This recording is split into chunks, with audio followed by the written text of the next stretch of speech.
Joining me now is Tristan Rimbaud. Now, we haven't had a psychic or a medium of any type on Indy Style, so this is certainly a first for us, and maybe it's a first for you guys at home. Hi, Tristan. How you doing? Thank you for having me on. Well, thanks for making time for us. So, tell me a little bit exactly about what it is that you do. Well, I'm a psychic medium and author. I've been working for almost a decade doing readings for clients on the telephone who see me on television shows like this or hear me on the radio.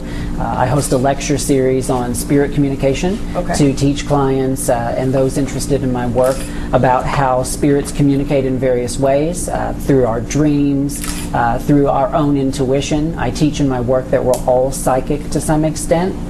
So essentially my work is based around helping people communicate with spirit and understand that communication. And you don't have like one of those 900 numbers that pop up, right? No. You totally separate yourself from that. And does that make it difficult for to talk about what you do? Because are there some people that are going to lump you into that category regardless? Is that a challenge to overcome that? Back in I wasn't working as a psychic back in the 80s, but when I was a kid, I didn't think that you could be a psychic for a living. It's not something I considered doing as a child, because when I was a kid, it was always psychic hotlines, and the rare time that you saw a psychic who was legitimate on television was usually on a show like Unsolved Mysteries as a special episode or something like that.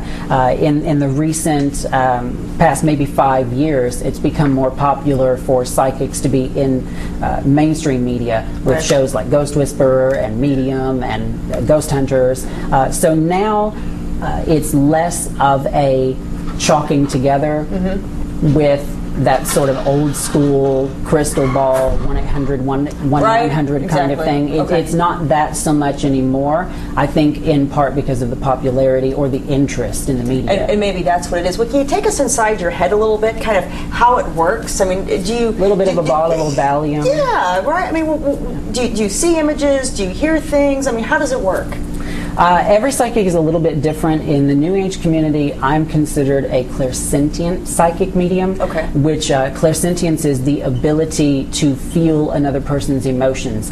For instance, when I tune in via meditation, and I sit down with a client on the phone, even before they say their name, I start to pick up on, like, let's say they're depressed, I'll start to pick up on the feeling of depression, and from that I'll start to get flashes, images, visions in my mind that are a part of where that depression is coming from, and it's sort of like playing spiritual charades in the sense that as I tune into one thing, that opens up into something else, and it keeps sort of building bridges topic to topic.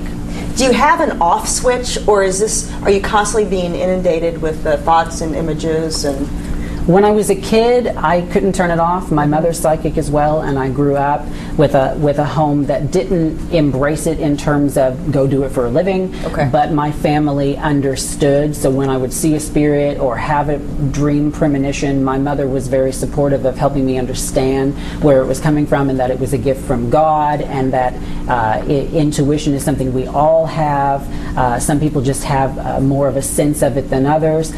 So when I was a kid, I definitely couldn't turn it on and off, so to speak. In reading for people for almost a decade now, I've gotten used to being able, through meditation, to focus out enough to not feel crazy when I go to the grocery store or when I'm out shopping or what have you.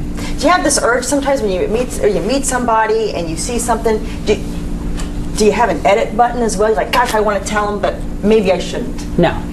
Okay.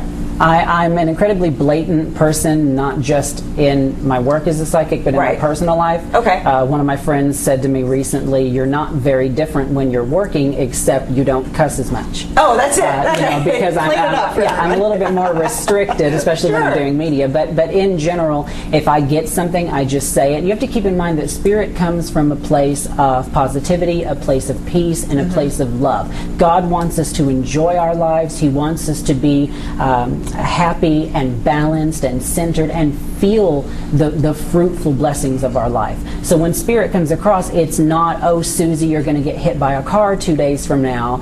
You know, it's coming across, even if it is something negative, even if it is someone having cancer, even if it is someone going through a divorce, their place is from a place of positivity, helping the person understand that in their life and see the life lessons, not just the trauma. Very interesting stuff that you do. Do you have a website would you like to drive our viewers to? Absolutely. My website is tristanrimbaud.com. Okay. And if they're on Twitter, they can follow me, twitter.com/Tristan Rimbaud. And you also have books available as well? Yes, the books are on the website, tristanrimbaud.com, and then they're also in bookstores across the country like Barnes & Noble. Well, very interesting. You're going to stick around. We're going to talk a little bit, right? Okay, sure. All right, so we can talk about the future of Indy style? Might as well. All right, sounds good. Thanks. We're back after this.